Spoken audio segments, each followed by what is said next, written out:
So I'm going to go into the game to show off some of the new features that we're adding with Forever Communities. So let's open up the Manage Communities screen. And I'm going to go and join the Pioneers.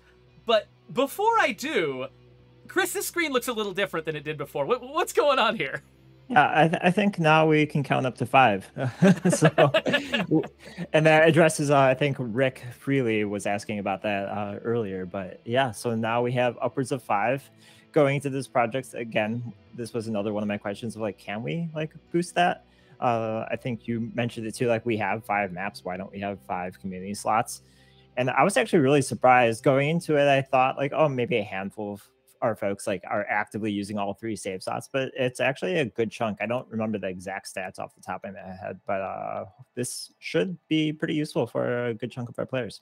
Yeah, because well, even though a lot of people do like to commit to like a single primary community, their like main forever community, there are so many like different reasons why somebody might want to start a side community, like to like grab a Hmm. legacy they've never grabbed before, or to like try some experimental approach to test out a difficulty level they're not sure that they're prepared for. Like, and yeah, like you said, we've Yeah. got telemetry that tells us, information that comes in from people's games that tells us what they're doing and how many save slots they're using. And I bet a lot of you that are out there in the chat right now have got 3 full save slots and would love to have some more space to try things out. And like you said, the fact that we have 5 maps and 3 save slots just feels like a missed opportunity. Like, we could have a save slot per map. Like, that's what I've got here. I've got, Cascade Hills, Drucker County, Meager Valley. But what if I wanted to play in, Providence Ridge or Trumbull Valley? Like, I can't. But now I can. I can have all 5, and it's beautiful.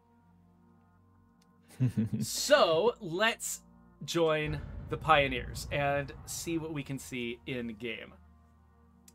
Yeah, and looks like somebody was asking earlier too about if that menu is going to be used when starting a new game, the legacy survivor pool, and yes, that will be there in all instances when you see that menu.